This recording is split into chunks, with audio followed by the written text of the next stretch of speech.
ऐतिहासिक विवेचना में आज महात्मा ज्योतिबा फूले की कहानी।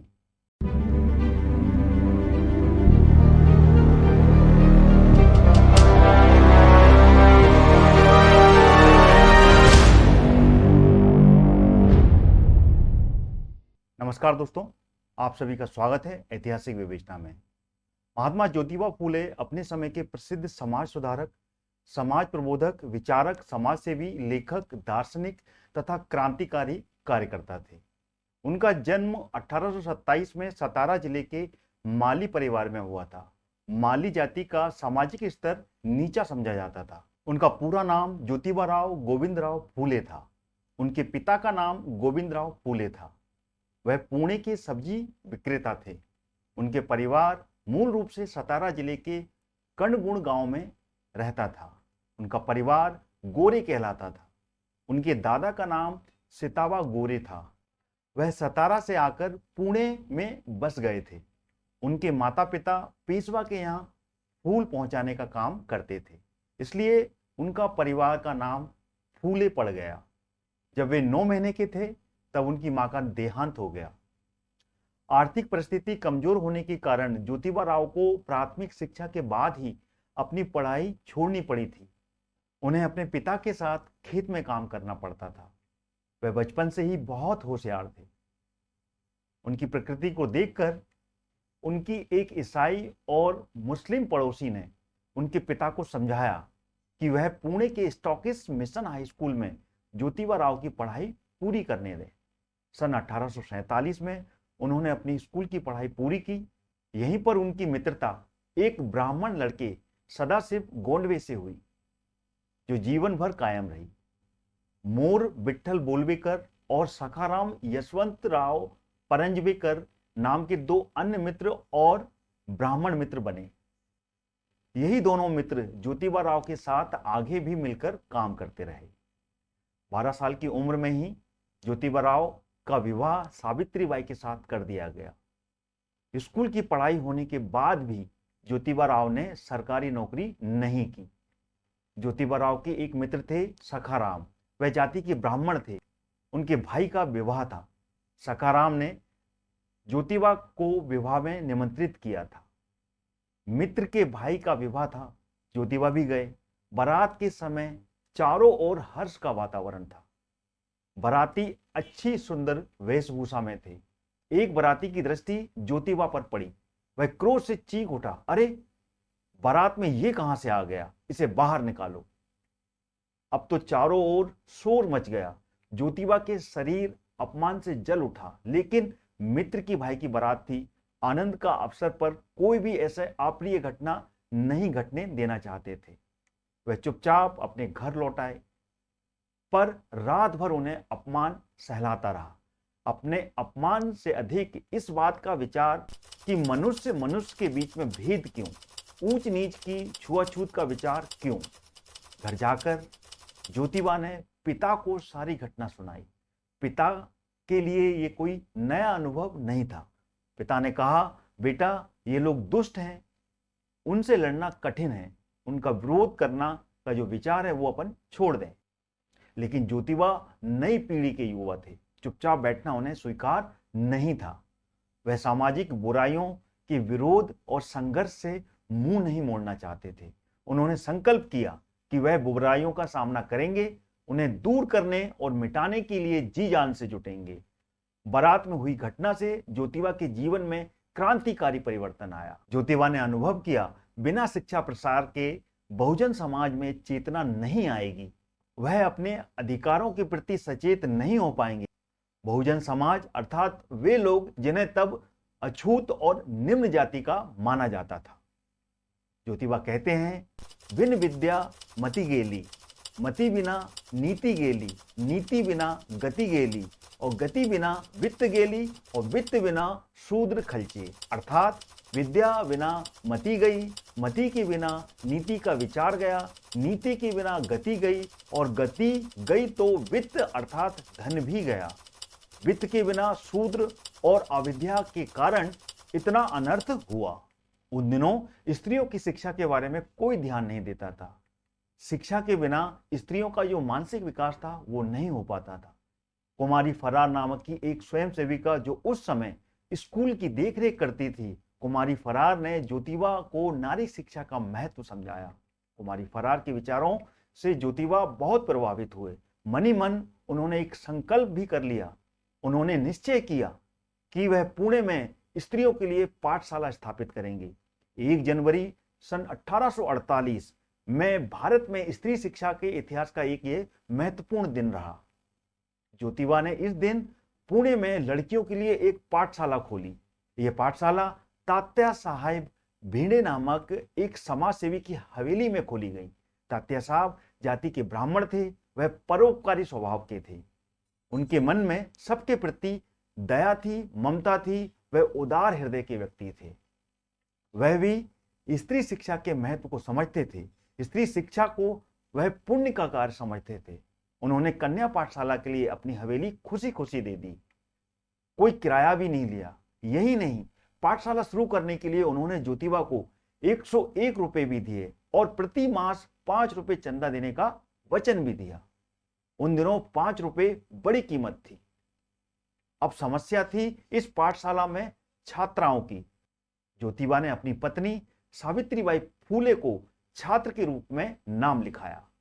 वह पाठशाला की पहली छात्रा बनी थी।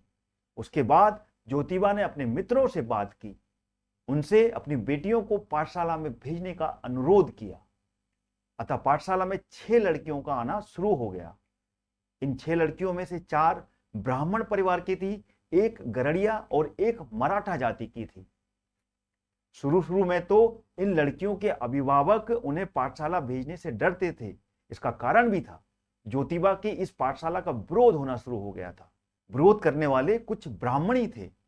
वे इसे धर्म के प्रति विरोध कार्य मानते थे।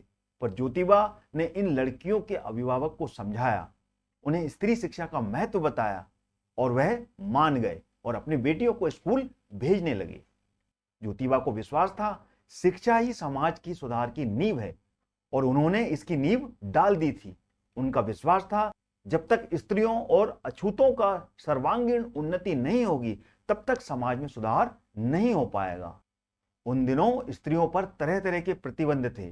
विधवा स्त्रियों द्वारा केस रखने का रिवाज नहीं था, उनका मुंडन करा दिया जाता था। दूसरा विवाह करने की बात तो स्वप्न में भी नहीं सोची जा सकती थी। ज्योतिबा ने विधवा पुनर्विवाह करने का बीड़ा उठाया।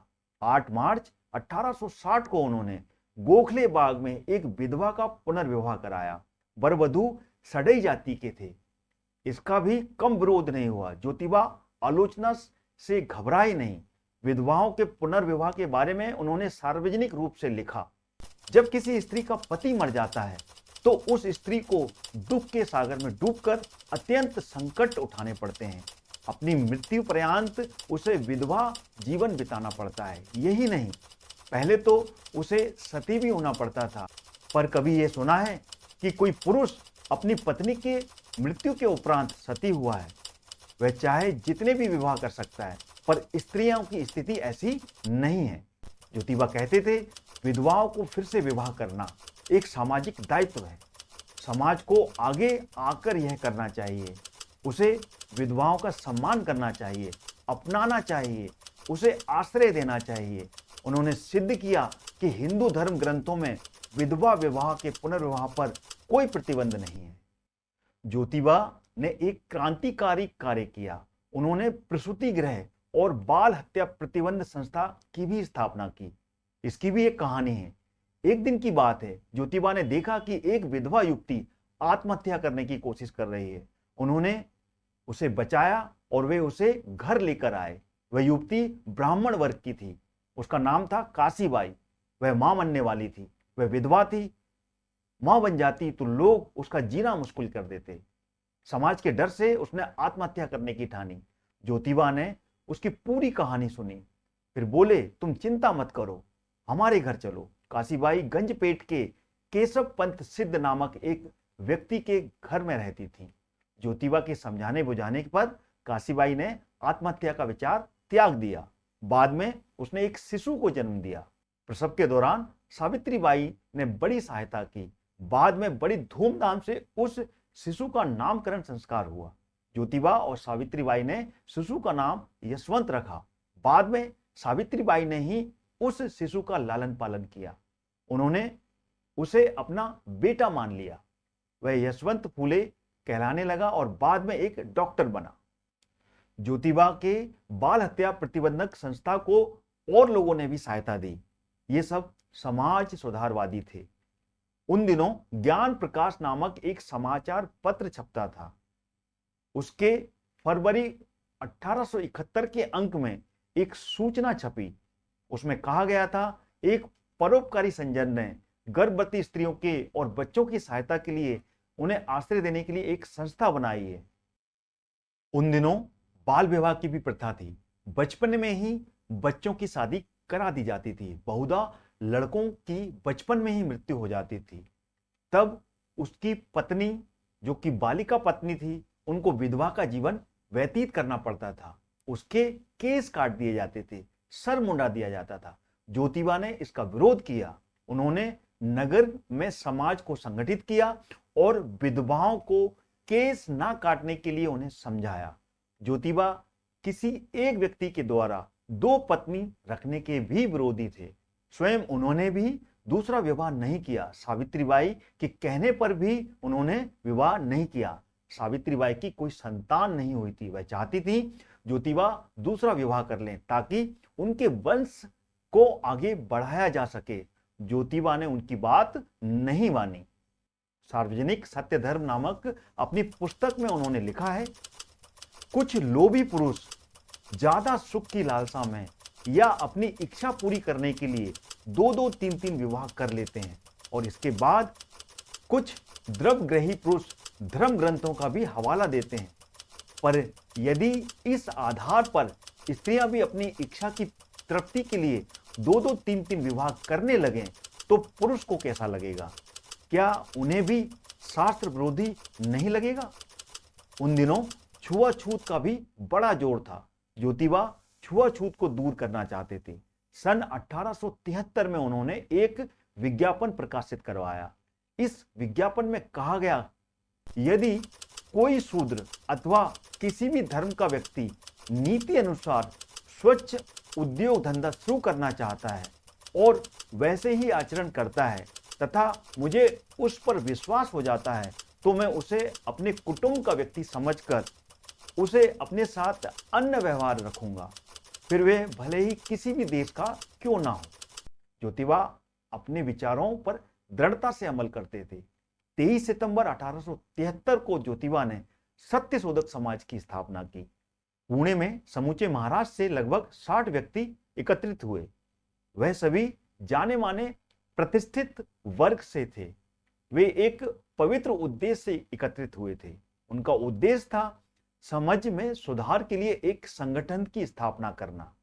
इन सभी लोगों को ज्योतिबा ने पुणे में आमंत्रित किया था। ज्योतिबा चाहते थे कि सबको संगठित किया जाए।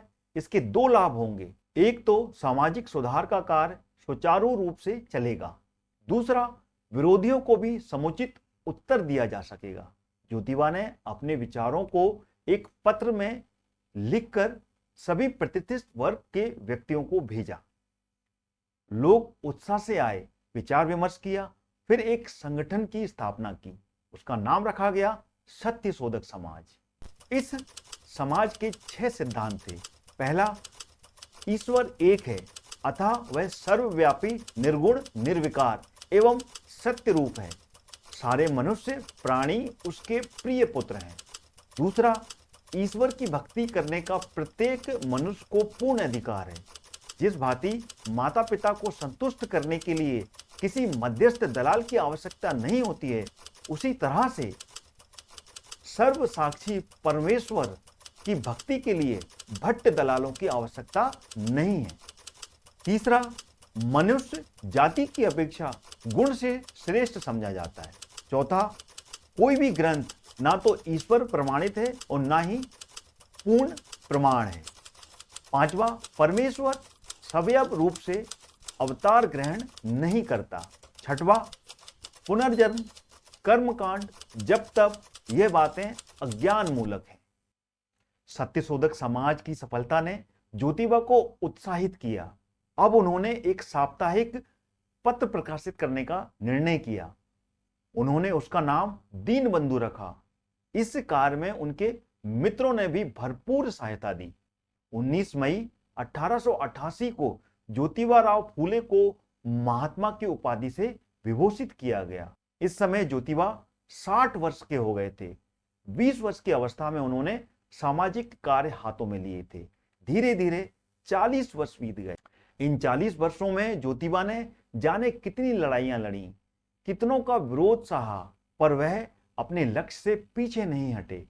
मुंबई के कोलीवाड़ा हॉल फूलों और लताओं से सजा हुआ था। लोगों की भारी भीड़ हो रखी थी। सभा शुरू हुई। राय बहादुर लोखंडे ने सबका स्वागत किया, सभा का उद्देश्य बताया। फिर राय बहादुर बंदेकर ने ज्योतिबा को महात्मा की उपाधि से विभूषित किया। तालियों की गड़गड़ाहट से सारा वातावरण गूंज उठा। अंत में ज्योतिबा का भाषण हुआ। उन्होंने कहा, मित्रों, मैं एक साधारण मनुष्य हूं।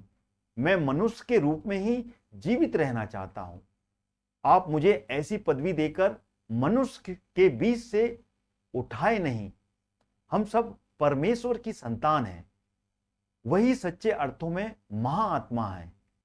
वही सारे जग में व्याप्त है। तुम सबके हृदय में भी वही सूक्ष्म रूप से उपस्थित है। तुम उसे जागृत करो। समझो कि दूसरे के अंतःकरण में निवास करने वाला हमारे अंतःकरण में भी निवास करने वाले के रूप में है। जब हम एक दूसरे को इस रूप में पहचान पाएंगे तो यह विश्वास हो जाएगा कि हम सब महात्मा स्वरूप हैं। यह गौरव, यह सम्मान मेरा नहीं, आप सबका है। सत्य के संशोधन का है, मानव जाति के पुजारी का है। मैं तो यही मानता हूं। इसलिए आप सत्य, समता, स्वतंत्रता के समाज का जो उद्देश्य है वो कभी ना भूलो।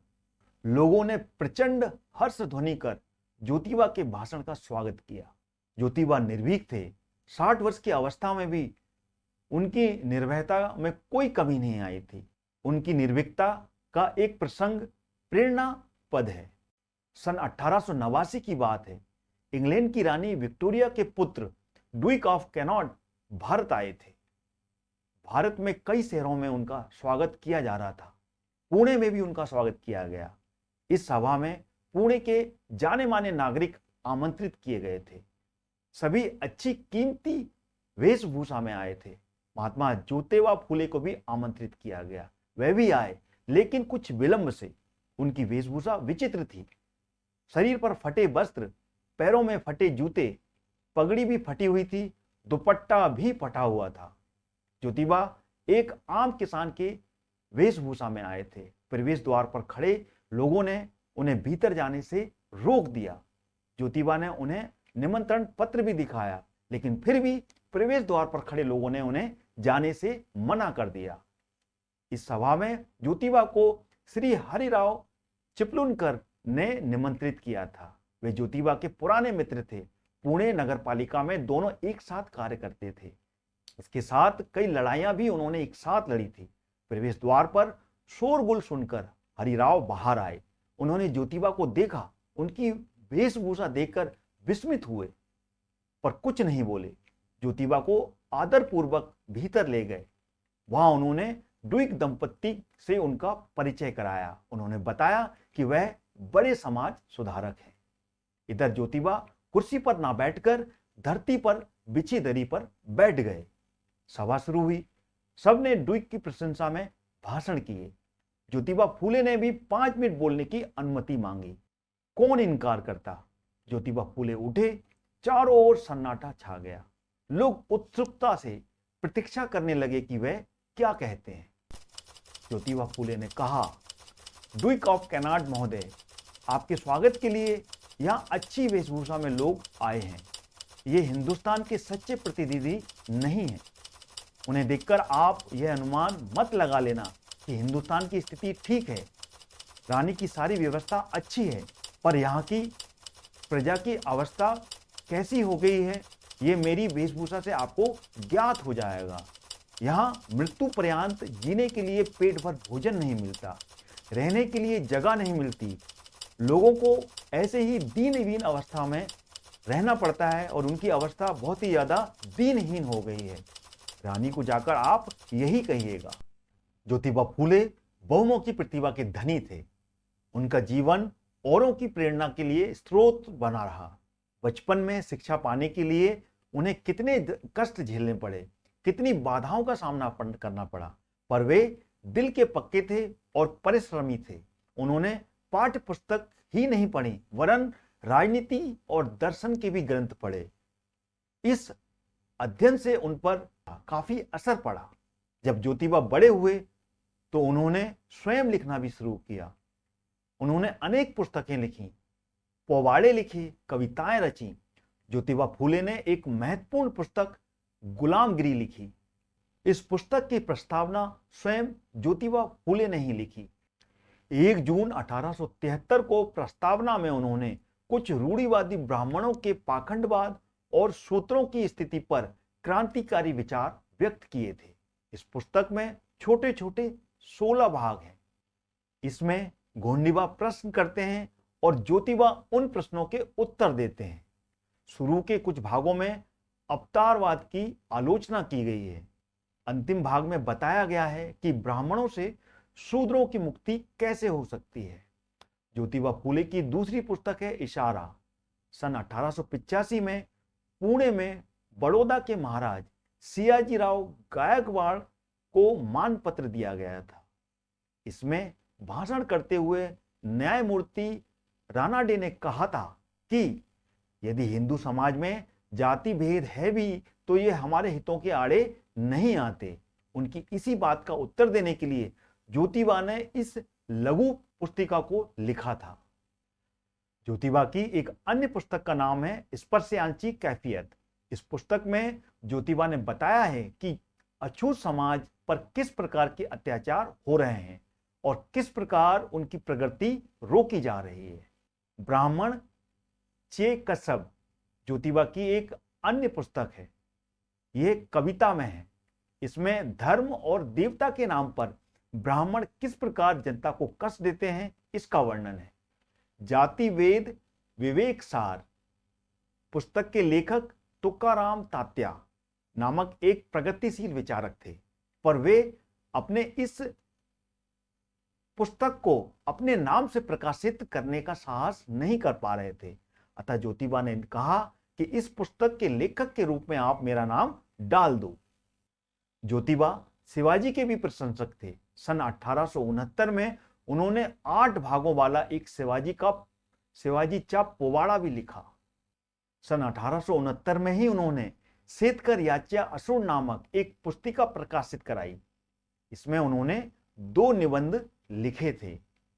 इसके अतिरिक्त उन्होंने जाने कितने निबंध लिखे, कविताएं रची, नाटक भी लिखे। सन 1885 में उन्होंने सत्सार नामक एक पत्रिका का प्रकाशन भी आरंभ किया। ज्योतिबा की एक महत्वपूर्ण पुस्तक है सार्वजनिक सत्य धर्म। इस पुस्तक में भी उन्होंने प्रश्न उत्तर के माध्यम से ज्योतिबा ने अपने विचार रखे हैं। पुस्तक में सुख, धर्म पुस्तक, निर्माणकर्ता, पाप पुण्य, पूजा, निवेद्य, स्वर्ग, स्त्री, पुरुष, धर्म नीति, तर्क, देव, त्याग, ग्रह, जन्म, लग्न, विवाह आदि के विषयों पर प्रश्न पूछे गए हैं और इन सभी का उत्तर ज्योतिबा ने दिए हैं। कुछ उदाहरण इस प्रकार से हैं।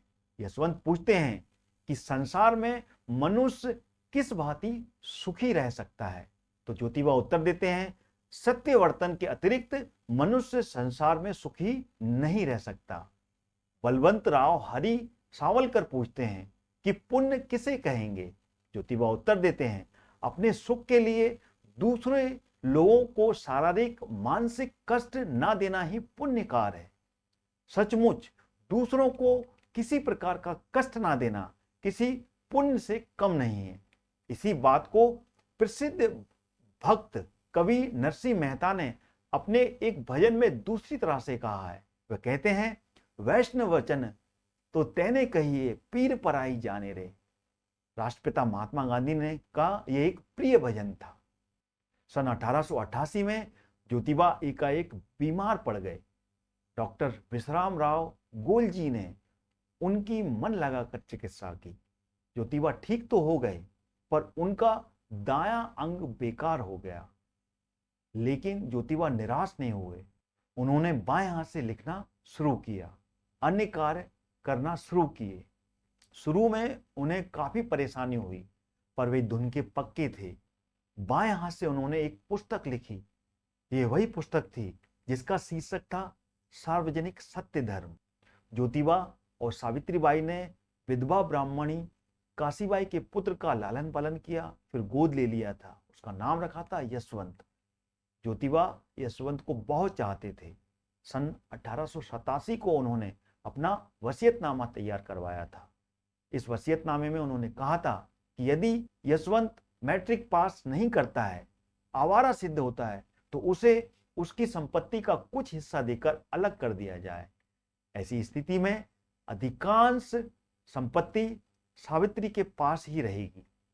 सावित्रीबाई अपनी इच्छा के अनुसार किसी माली कुंबी, धनगर या शूद्र बालक को अपना उत्तराधिकारी बना सकती है। ऐसी स्थिति में उन्हें सत्य शोधक समाज के बहुमत का भी आदर करना पड़ेगा। इस वसीयतनामे में उन्होंने ये भी लिखा था कि उनकी मृत्यु के बाद उनका जो भाई है राजा राम पहले से ही अलग हो गया है तथा उनकी संपत्ति में उनके भतीजे गणपत का कोई अधिकार नहीं होगा। उन्होंने ये भी लिखा था कि सत्य शोधक समाज की परंपरा के अनुसार ही उनका अंतिम संस्कार किया जाए। उनका मृत शरीर जलाया ना जाए, वरन नमक के साथ उसे धरती में दबा दिया जाए। वे बीमार थे, वे चाहते थे कि यशवंत का विवाह करा दिया जाए। यशवंत ने डॉक्टर की परीक्षा उत्तीर्ण कर ली थी। ज्योतिबा ने अपने मित्र ज्ञान से इसकी चर्चा की। उन्होंने तत्काल अपनी बेटी के साथ यशवंत का विवाह करने की स्वीकृति दे दी। फिर बेटी से पूछा गया कि उसे विवाह करने में कोई गुरेज तो नहीं है, तो बेटी ने भी अपनी सहमति दे दी। 4 फरवरी 1889 को यशवंत और राधाबाई उर्फ लक्ष्मीबाई का विवाह संपन्न हुआ। इस अवसर पर बड़ी संख्या में लोग उपस्थित हुए। 27 नवंबर 1889 को पिछले 4-6 दिनों से ज्योतिबा का स्वास्थ्य ठीक नहीं था। चिकित्सक लगातार अपना प्रयास कर रहे थे, पर कोई लाभ नहीं हो रहा था। ज्योतिबा जान गए कि उनका अंत समय निकट आ गया है। उन्होंने सबको बुलाया और कहा, अब उपचार बंद करो। अब मनुष्यों के प्रयत्नों का कोई भी लाभ नहीं है। अतः अब हम महत्वपूर्ण विवादों पर चर्चा करें। पूरे पुणे में यह समाचार फैल गया कि ज्योतिबा बीमार हैं, शायद उनका अंत निकट है। ज्योतिबा गंजपेट में रहते थे, वहां लोगों की भीड़ लगने लगी। 27 नवंबर को रात सब लोग ज्योतिबा के घर आकर बैठे थे। सावित्रीबाई फुले, यशवंत राव, उसकी पत्नी और कई लोग, सभी चिंतित और चेहरे उतरे हुए थे। ज्योतिबा उठे, उन्होंने ईश्वर का स्मरण किया, फिर पानी मांगा। यशवंत ने पानी भी। ज्योतिबा उठे, उन्होंने ईश्वर का स्मरण किया, फिर पानी मांगा। यशवंत ने पानी दिया। पानी पीने के बाद ज्योतिबा ने कहा, मित्रों, दुखी मत हो, इस लोक में मेरा समय समाप्त हो गया है। अपने जीवन में मैंने जो काम शुरू किया था वह प्रायः समाप्त होने को है।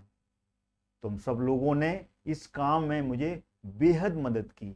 मेरी पत्नी सावित्रीबाई ने भी मेरे कार्यों में मेरा बहुत योगदान दिया। यशवंत अभी छोटा है, पर उसमें कार्य करने की लगन है। मैं इन दोनों को आप लोगों के हवाले करता हूँ। लोगों की आंखों में आंसू फूट पड़े। ये देखकर ज्योतिबा ने कहा, तुम्हारा दुखी होना स्वाभाविक है, पर जिसने जन्म लिया है उसकी मृत्यु होगी, ये भी स्वाभाविक बात है। हमारे पूर्वज चले गए, आज मैं जा रहा हूं, कल तुम भी जाओगे, अतः जहां से सबको जाना है। तब शक क्यों? मनुष्य जीवन क्षणभंगुर है, इस तरह देह मिलना भी दुष्कर है। जीवन मृत्यु एक सिक्के के 2 पहलू हैं। एक के सत्यकृत पर दूसरे का अस्तित्व है। परलोक और पुनर्जन्म को मैं नहीं मानता। कर्तव्य करते हुए मृत्यु को प्राप्त करना ही अमर हो जाना है। इस अमरत्व को तुम स्वर्ग समझते हो और इसे प्राप्त करने का मोक्ष तो ऐसा ही समझो। दूसरों के बहकावे में मत आओ, किसी को फंसाओ नहीं और स्वयं भी ना फंसो। कोई दूसरा फंसता है तो उसे अपने सत्य धर्म का आधार दो। सत्य ही परमेश्वर है, मानवता ही धर्म है, परस्पर सहयोग ही नीति है। मैं इसके लिए जीवन भर लड़ता रहा, मुझे काफी कष्ट उठाने पड़े, पर मैं अपने मार्ग से विचलित नहीं हुआ। तुम सब अपने सत्य शोधक समाज के प्रति एक निष्ठ होकर कार्य करो।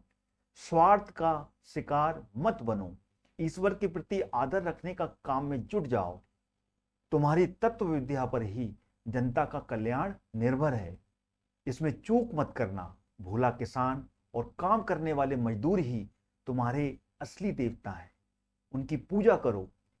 स्वयं भूखा रहकर, अर्ध नग्न रहकर यह महादूत जग को जीवित रखता है। उसे भूलने का मतलब है मानवता का खून करना। कल का किसान और मजदूर ही कल के नए युग का निर्माण करेगा। मैं तुम्हारे हाथों में बहुत बहुमूल्य कार्य सौंप रहा हूं।